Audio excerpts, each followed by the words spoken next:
Welcome to C2 Biz Growth Iron Sharpens Iron podcast, where CEOs and entrepreneurs share how they are overcoming business growth and sustainability challenges.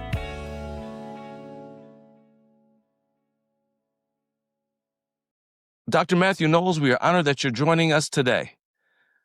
He is the founder and CEO of Music Worldwide Entertainment Corporation with over $5 billion in revenue. And Dr. Knowles is a sought-after speaker and trainer for some of the world's largest organizations, such as Pepsi, L'Oreal, American Express, Samsung, and more. And Dr. Knowles is also, in his spare time, is the global brand ambassador for Zero Prostate Cancer. And additionally, Mathew has written 5 books, 2 of which are bestsellers. And Dr. Knowles is also a proud graduate of Fisk University, HBCU in Nashville, Tennessee. Welcome, Dr. Knowles. Thank you, John. Thank you a lot. Thank you for the invitation. Yes. We're so excited that we have you today. And first, we just wanted to just understand how you are showing up today, meaning that you're a founder of a global company, generated over $5 billion in revenue with that organization. And you've actually, what I would say most amazes me is that you've hit the trifecta of being an outstanding business person, husband, and father, which is a really hard feat. Yeah. So just want to ask a little bit about your background and what experiences from your family or childhood most impact who we see today. Yeah. I just want to clarify one thing. I wish that my company generated $5 billion. I've generated $5 billion for other people. Yeah. Now I've made millions for myself, but Right. I've generated $5 billion for other people. Yes. But my background is simple. I grew up in Gaston, Alabama, in the 50s. My mother went to high school in Marion, Alabama with Coretta King and Andrew Young's wife. They all went to high school together. And when my mom went to Gaston, she took the torch of integration, desegregation. And John, I never went to a black school until my junior year of college of going to Fisk, Integrated University of Tennessee, high school, junior high. Went to a Catholic elementary school, believed in that, in Gaston, Alabama, in 1950. Okay. So I had my parents were just regular old folks. My mom was a colored maid, made $3 a day. Okay. Convinced that white woman to give her all the hand-me-downs, and then on the weekends, my mom would make these beautiful quilts and make $200-300. My dad made $30 a week. He made twice as much as my mom. Was a truck driver, produce company. Convinced those white people to let him use that truck all the time. He would tear down old houses, fill the wood, the copper, the metals, aluminum. He would buy those cars people abandoned in the South back in the day in the front yard, Right. give them $20, and he'd sell every part on the car. So he found a way to quadruple his income weekly. I'm 3rd generation entrepreneurs. Okay. Fantastic. Thank you for sharing just that amazing story. And what were a couple lessons that you think a couple lessons that you got from your parents that maybe you pass on to your kids and those of us who are parents or are mentors to others should be able to share as well? I think, some life lessons was treat everybody with respect. I don't care if they're the janitor or the president. Right. You treat everybody with the same level of respect. My parents instilled in me that I could do anything I wanted to do in life. Dream big, however, passion and work ethics go together. And you have to understand knowledge is power. And so when I was a kid, I had my parents had Britannica encyclopedias, and forced me at night. I had to go and read A through Z, took me a year or so, but they made me read that encyclopedia. They instill knowledge and research. Because one of the key, traits of a successful entrepreneur is the ability to research and take an idea into fruition. Gotcha, gotcha. Thank you for sharing that. That's a powerful story. You made several successful transitions in your life, so I want to touch on those just a little bit here. We'll start with one. You worked for Xerox Medical Systems, and you became the salesperson of the year, I believe, several times, if that's correct. And so, what is it that makes Matthew Knowles different to be able to do that? And when did you know you could do it, or when did you know that you would do it? Well, I think it was a number of things. Again, we talked about my parents, but also my grandparents were successful. Uh, my grandfather was a moonshine distributor and had 200 acres of land. Quick short story, partial off 50 acres of that land to the local paper mill in Marion, Mm, Alabama. And they would lease the land from him and tear down all the trees because that's how you make paper. And I always thought, how genius. He got them to clear his land and paid him to clear his land.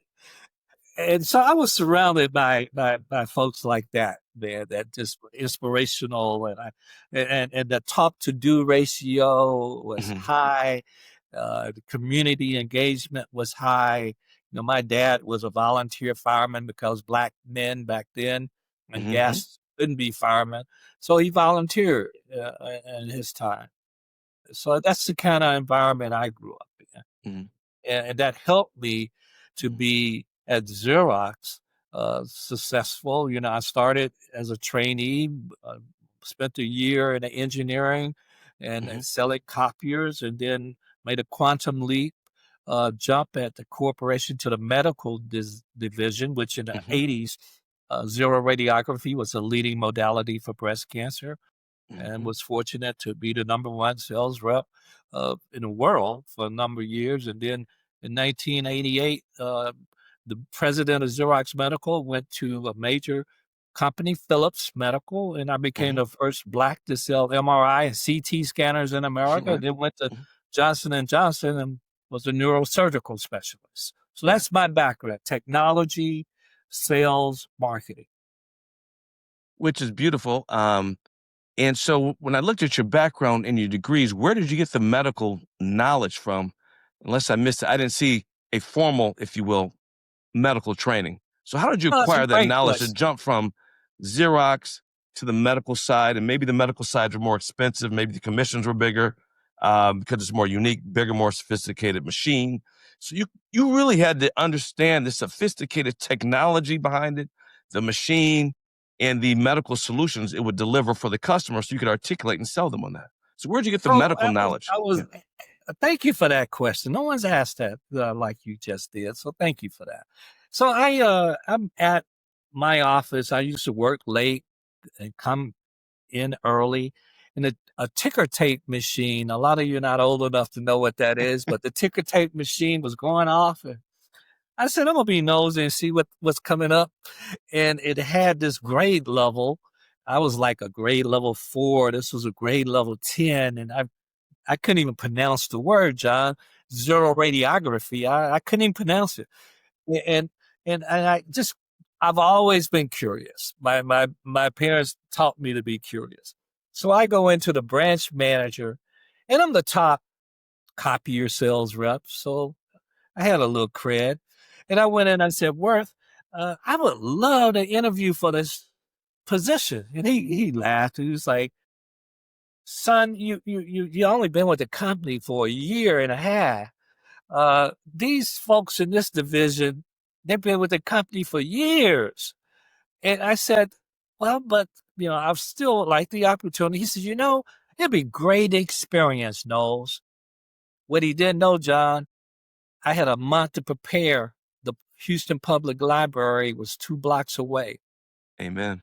Go 5 days a week to the library and study up on zero radiography and study up on breast cancer. So when I interviewed, everybody else was talking about how many years and their success. Hmm. I came in with, I've only been here a year and a half, but I've been a sales rep every quarter. But let me tell you what I've learned. I tell you that 1 in 10 women in their lifetime will be diagnosed with breast cancer. I could tell you what zero radiography, what makes it the difference, different than film Mhm. technology. And that was very impressive to the regional sales manager because nobody else he interviewed came from that perspective. That's how I made that quantum leap. That's fantastic. That is just a nugget of wisdom right there. Is having the confidence, self-belief, and is putting the work in. Make it happen. That's exactly right. Yeah. Yeah. Yeah. No, thank you for sharing that. Looking at your background is real amazing, all the things that you've done. But I want to ask you a question. I ask a lot of people. I hear terms thrown around in business a lot. I think they get confused, and I'm not sure I get them right all the time. So maybe you could help me. Could you share how they're similar and how they're different between sales, marketing, and brand development? Because I hear people talking about branding and marketing and social media. To me, sales is where you actually make the money on it. All that stuff is good, but could you help me just unwind or untwine how they're similar and how those terms are different? Yeah. Well, I'm 22 years as a college professor, right? Yes. So I'm 22 years of answering this question because there is a difference. Yes, but I think in business culture, people throw them around all the time. Yeah, they do. Because when you look at marketing, Mhm. marketing encompasses branding. So branding is a part of marketing, advertising, promotions, all of that is a part of marketing and developing a brand story. Sales is I'm convincing you to buy a product that hopefully my marketing department has done a good enough job with the materials that I'm going to give you, Mhm. with the advertising you might see in magazines and on TV, the promotions you might hear in the medical community or on the radio. So these things are different. And it really boils down to number one, sales is simple. People buy you first, then your product. Marketing is simple. The who, the what, the why, the where. Who is my customer? What is my product? Why should they buy it? And where the hell do they go get it? What's the distribution? The who, the what, the why, the where. All right. Thank you very much. You just made that real simple and just right to the point. And to the salient point you made about sales, they're buying you. We all have a perception that when someone walks in a room, we'll look at their appearance, their dress. I like to think we go to a really fine restaurant. All this time is put onto the presentation of the meal when it comes out, just as much as the quality of the food. So, when we make that first impression, what should we be thinking about? What should go into that? And if we make a misstep there, is there any way to recover, or are we just done at that point? Well, I'm going to start with the latter. I think missteps are opportunities for us to grow. You don't become better by being great at something. You become better by making mistakes. So I encourage, and when you're a risk taker, you're also going to make some mistakes because you're taking significant risks. And so I don't look at that as a negative. But I also, when your first question, I call it the 3-second rule. People in 3 seconds sum you up. Your confidence, your appearance, I call it optics. But the moment you walk in the door to the moment you open your mouth, you had better be prepared. And by that, don't go into the room and open your mouth if you haven't done the research on why you're there. So when you do have a conversation, it's engaging and you've done the research. Research is critical.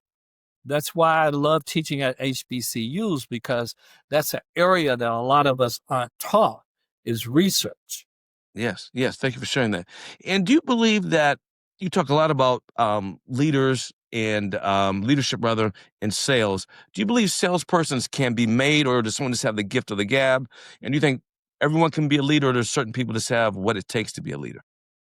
Well, again, we we throw out words. I think better as salespeople or anyone can be developed. I think there's a development process in sales. So I do believe in that. Um, and I believe that development can happen in music as an artist. You can be developed. I think in most areas of our lives, we can be developed. And sometimes some of us just have the uncanny DNA or instincts just to be really, really instinctive, innately good at something. And when we look at CEOs and leaders and entrepreneurs that are growing and scaling their businesses, it takes a lot to be able to do that from a sales, marketing, entrepreneurship, leadership. Very few people, if anyone, can do all those well at a high level. So, what advice do you give to those leaders who are trying to do that in terms of how do they build a culture and build a team around them so that they can actually scale and grow their business? You took the words out of my mouth as you was asking that question. It was team. I think great leaders, great CEOs build a team around them. It Hmm. starts with, board development, what type of board, and that's what I'm working on right now. Right. I'm actually going through a leadership development program to be on more boards, and to Hmm. understand the meaning of boards. But it also, even on your day-to-day um, members of your company, the people Hmm. employed, it's about giving them the training that's needed. It's about building a team environment, and diversity becomes important in so many different ways because I want to hear other perspectives of how to do Right. things. And then Hmm. culture plays into that. Right. Our approach of how we do things, and someone else, the culture might do it a different way. That's how we learn and grow and scale things, is by having that and fostering that type of environment within our organization. Right. Right. Thank you for sharing that. So, and as we're growing and scaling, we're going to take calculated risk and we're going to take risks. Is there anything that you could share with us as you've made your transitions, maybe a bold move, a risk that didn't turn out as you thought it would, and maybe and perhaps how you learned from that? Yeah, my wife stays on me. I used to invest in restaurants. I don't know a lot about restaurants, and it hadn't turned out that well. It was a vanity investment, Mm, and, okay. and so my thing is that if I'm going to invest today, it's going to be things that I'm knowledgeable about. But it's also, if I'm going to invest, I want to have the ability to impact some of the decision making because I Hmm. made the investments like just recently on Broadway. Hmm. Uh, a group of us, but we didn't have any input in the day to day, and I'm just not into that at this point in my life. If I'm going to invest with you, I want to be sitting at the table. Gotcha. That is a great lesson. So, thank you much for sharing that. And you referenced this earlier, but I believe you're working with 3 universities now, or Yeah, affiliated I am. with. Yeah, right. Yeah. So, what is it about the passion and I guess the drive being around universities, or what is it? Is there a reason why you do that? What's the purpose there for you? Yeah, I think it goes with a lot of what we do, John. As you know, is really instilled in us in our childhood. My parents having that encyclopedia and Hmm. challenging me to learn, Right. and I've always had this curiosity, and I still am curious. I want to grow. I want to learn. I actually learn from my students. They keep me youthful. They keep me young. Even, Mhm. even like Dr. Knowles, you have too much material in that suit. Knowles, we don't pass out business cards. We take a photo of them. Right. So I learn from my students. Right. Right. Right. And I foster an environment in my classroom that Mhm. I want them to challenge me and each other in a professional Yeah. way. I Hmm. want them to have a perspective Hmm. on a topic. I don't want them just to, okay, that's the way we do it. No, I want you to think outside of the box and look at different ways. Why do we do it this way? That's Right. what I foster. Right, right. And do you notice a distinction in cultures or students from either the UK versus the US, or are they pretty much the same? Like, how's that perspective You know, different if it is not? let's give some thought to that. No, over at the London School of Contemporary Music, so Hmm. I'm teaching the music industry at a digital age, do some artist development. When it comes to music, what I've experienced is that the UK versus US, the culture there is they really want to know about more than just the artist. They want to know the producers, the songwriters, the studio that was recorded in. Uh, it's a more thirst for understanding more about a project than Okay. we are. We just want to buy Beyonce's record or buy Right. Madonna's record. We don't really want to know wrote the songs or who was studio and where it was mixed and who mastered it. They have a more thirst for that in the music industry. And Mhm. I can only talk about because I can compare Sure. US versus Mhm. America. Okay. Thank you. Thank you. And so, speaking of the music industry, from Destiny Child, Solange, Beyonce, and I believe over 100 other artists you've helped to develop, you've had a significant, tremendous impact on the music industry and the entertainment industry as well. And what's amazed me about all of that, just looking back and reflecting, has been there seems to be an intentionality of purpose from the business side of the music industry that you're putting forth for Destiny's Child, for your two children, and for your artists. That there's a reflection of the business side of it in terms of historically, we've all heard about some artists. They do all this great stuff, but later years are kind of hurting from a financial standpoint. But it seems like you've built a sustainability and a resilience from their career as well as business. Can you speak to that a little bit? Yeah, That sense of purpose. Yeah. I've had the opportunity, most people don't know, to do the last Earth, Wind and Fire album that Maurice did before he passed away. Hmm. I've done the last two OJ's album on my record label, because management and record label, we have we had both. Shaka Khan and the London Symphony. I managed Nas early in the early 2000s, Life Jennings, Mario. Uh, we, our team, we created the #1 gospel label with Trinity 57, Leandra Johnson, Nita Bynum. I can go on and on. Country label, Compadre Records, I bought in 2002. So for those of you that don't understand why Beyonce would ever put out a country, her dad owned a country label with legends like Billy Joe Shaver, and I can go. But you can have the best product, the best artist, but if nobody knows about it, or if they don't know where to buy it doesn't equate to sales. The business is equally as important, some would say even more important, than the artistry. And when you Got you. combine them both together and you have amazing artistry with amazing business acumen and an amazing team, that equals success along with passion and work ethics. Work ethic. Those will be the Got key ingredients. Those would be the creating gains there.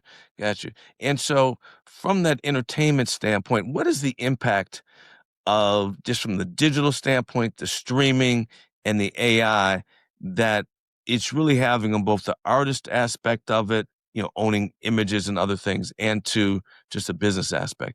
How are you like adapting and changing?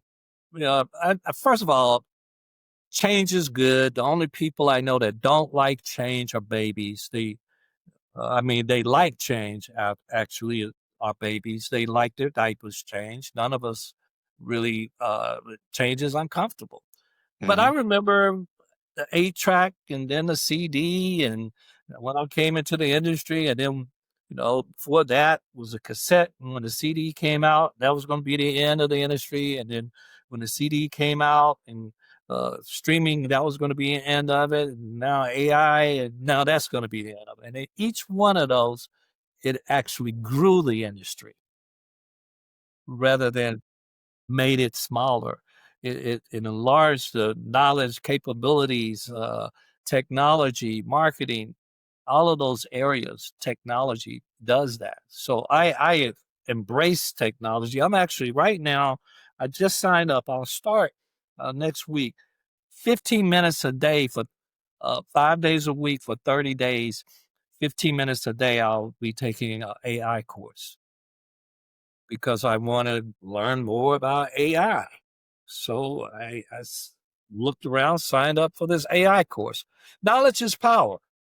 I always tell my students, with a little knowledge, you have a little power. With a lot of knowledge, the world is ours. That's right. Amen. That is true. Thank you very much for sharing that. And when CEOs are growing and scaling their companies, a lot of times we hear about and got clients and other folks to say, "Hey, it's hard to find capital, access to capital, to be able to grow and scale the business." I was wondering, from your perspective, as a global leader with marketing and branding, what may some CEOs be missing in terms of marketing and branding that could perhaps impact positively um, their ability to get the capital they need to grow their company? Yeah, I especially startups, right? Yes. You're talking about a startup. That becomes the doom of a lot of startups is they don't have access to capital. I think it starts with understanding how do you go out and raise money? And how do Hmm. you get those investors and VCs and understand the marketplace and understand the importance of a business plan, how to present it, those technical things that become important. And a lot of the reasons why I teach at HBCUs is we don't have historically the number of folks in our family history that were owners of businesses or were CEOs or had the knowledge on how to access capital. And it's harder for Black people starting out to access capital. So I start with my young students a simple thing about, let's get a $500 credit card and let's build your credit rating. Let's understand that now, because you know it's not just a business plan when you're starting out. There's a lot of other things that you have to have in place. But that business plan is critical. And a lot of us don't really have thought through how we're going to open the business. And you asking me to give you money. And when I ask you these pertinent questions and you can't answer them, I don't think I want to invest with you. Well, that's for sure. And yeah, you're talking about technology, not fearing of it, and just having this embrace, and particularly with AI. Now, particularly we are hearing in the news about it's going to replace jobs, uh, etc. What advice would you give to, I guess, parents and then young adults or young people soon to be entering the workforce about how to react to AI, just about how to Again, prepare uh, themselves? again, we fear change. Hmm. But I'm here to tell you AI absolutely is going to replace some jobs. I've traveled a tremendous amount, John, and I'm just sickened when I walk through the airport and I see, especially our people, young people, uh, on the phone doing nothing and employed. I pass by these little centers down, where they have the snacks and the person is sitting there because now it's automated. 'Cause it used to be you had to give your money and then you give change and then that went to a credit card and then you had to sign it. Now it's just swipe it, but they still have people sitting there and I'm like, they're sitting there on the phone. I would be making sure all the shelves were perfectly positioned, everything was in order and clean. They're going to get replaced. You had better look busy If you're because just dusting people are off the watching shelf, look you. busy, right? Right, right. They are. AI is going to replace a lot of people. So it sounds You'll like it be able goes to, back all to those your books advice on of, your shelf, all those books on your shelf, you'll be able to write that book in 5 minutes. you're right. Yeah. You can download articles, you can download books now and get answers out of it and strategies out of it. Now, it may or may not be accurate depending on the AI bot you use or whatever, but the chat, but you're right. Yeah, I mean, you're old enough, John. We remember, man, when a new album come out, we were so excited to go to the Th- record stores. That's right. And the most important thing, more than the music, was just the jacket, the artistry of it. That was an industry of Yeah, itself. but does Because that people, exist today? No. no, you put those on your wall in your house or bedroom as a kid or dorm room in college. The album jackets would be up. But technology replaced that, put a lot of people out of job. And that will continue to happen. That's why you have to be ahead of the game. That's why I'm taking this 15-minute course 5 days a week so I can begin to educate myself on the nomenclature, educate myself on the technology. Right.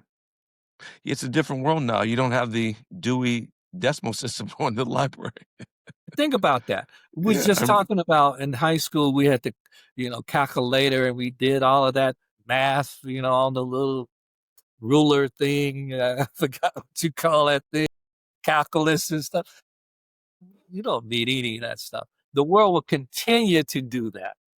So we have to, if the world is continuing to grow, we have to continue to grow. right, right, for sure. No, that is for sure.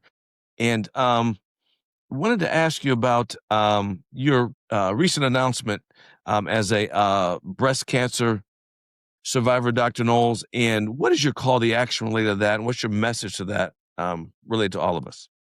Well, I think we talked about it earlier when I was at the medical division of Xerox. Mhm. What I saw was mammography equipment. And I think you heard me say I was the number one sales rep in the world. So that means it equates to I really understood the technology. So it wouldn't be surprising that when I had this discharge in my chest area and the training that I had allowed gratefully for me to have an indication of it could be male breast cancer and to call my physician and advocate for myself when he said, I've never had a man ask for a mammogram. Well, I've been trained on this. I know this is a thing that men can get male breast cancer. Mhm. So my what I advocate is early detection. Um, Science is the knowledge of cancer is so simple. 4 stages, 1, 2, 3, 4. Mhm. And how you treat stage 1, early detection, and in my case, gratefully, it was Mhm. stage 1, a pill for a day for 5 years, versus if it was stage 4, chemotherapy, radiation therapy, and a real high probability of death. Right. So I advocate early detection for men and women with breast cancer. I Mhm. advocate for men prostate cancer, as Right. 1 in 8 women and 1 in 8 men in their lifetimes will get either breast cancer if you're a woman, prostate cancer if you're a man. 1 in 8. Right. Right. No, thank you very much for sharing that. And I think particularly sometimes as men, um, in my church, I was head of the men's ministry, Dr. Knowles, and you're talking about this. Some men have this fear of or this imposition of being touched down there and these other things. So I'm so glad you're doing that. Women typically will go to the doctor more. Sometimes us guys don't want to do that or don't do that as much. So I Well, appreciate you doing that's part of it, that. John, and thank you for sharing that, because they're not aware of technology. You don't do that anymore when you go to a true urologist that's current. You don't take that type of exam. You take a PSA, which is a blood test, and you get your numbers that indicate if you have a propensity for prostate cancer. Women don't go and get the person feeling, touching them anymore. They get a mammogram.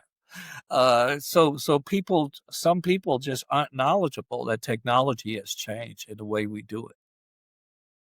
Thank you for sharing that. Matthew, I was going to ask you, what is your superpowers? You think your particular gifts you have, and um, How did you discover them? I wouldn't call it superpowers. Okay. I'm just a regular guy that I live my passion. Okay. I don't do anything that I'm not passionate about, John. I don't do a job. I have to feel passionate about what I'm doing, Hmm. what the initiative is, what the assignment is. And I always say, when you live your passion, you never work a day in your Hmm. life.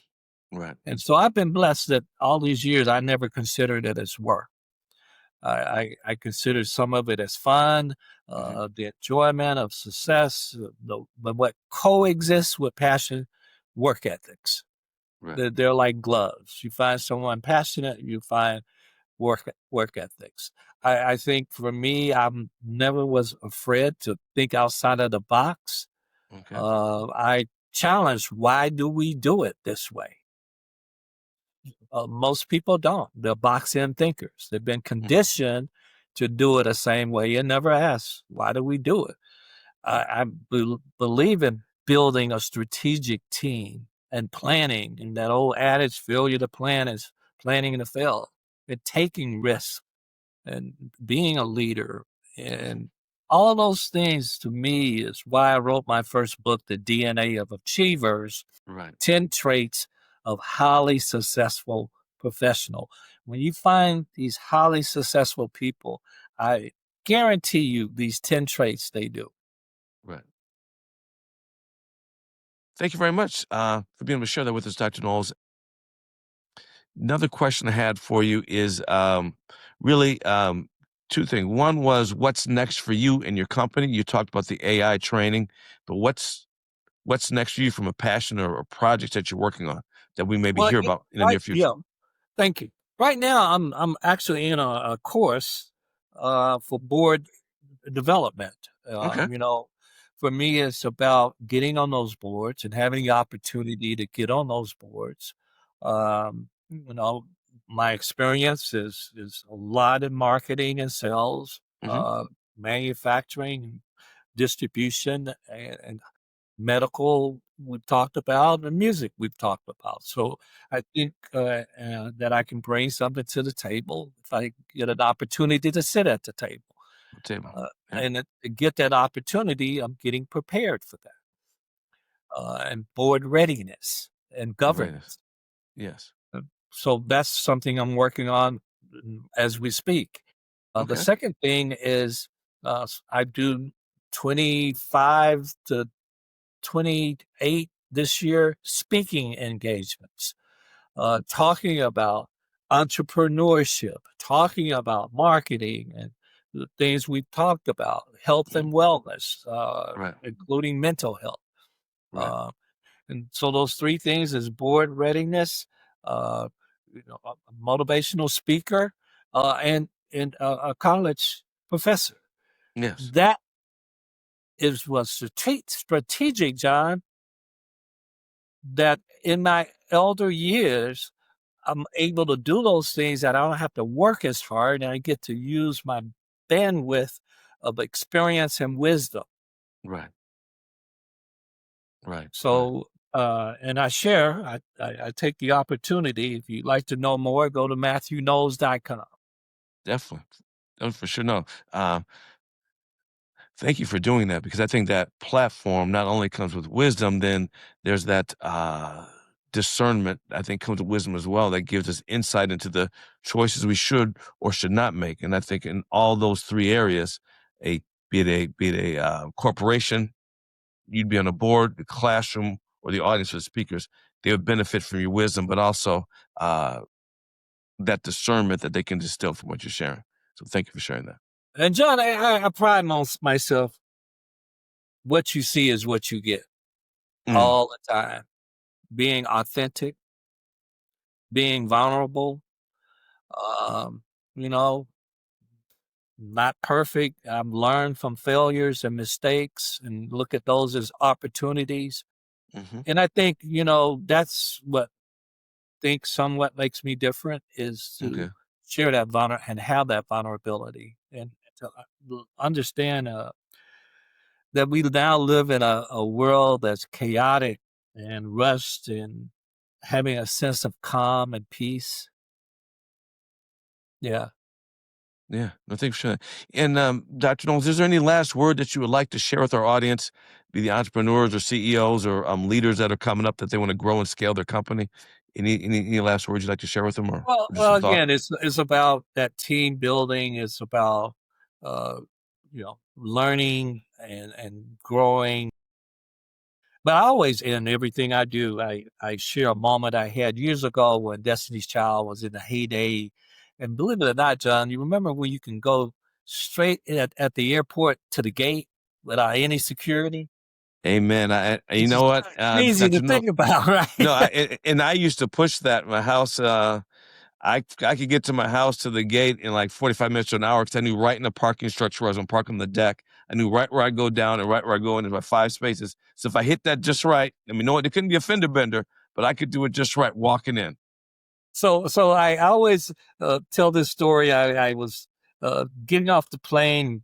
People were there because Destiny Shaw was getting off, and I used to get CDs and business cards. And so I had a pocket full of business cards. I'm going down an escalator at LAX, and this nun from Mexico had a jar, give to the missionary, and I gave.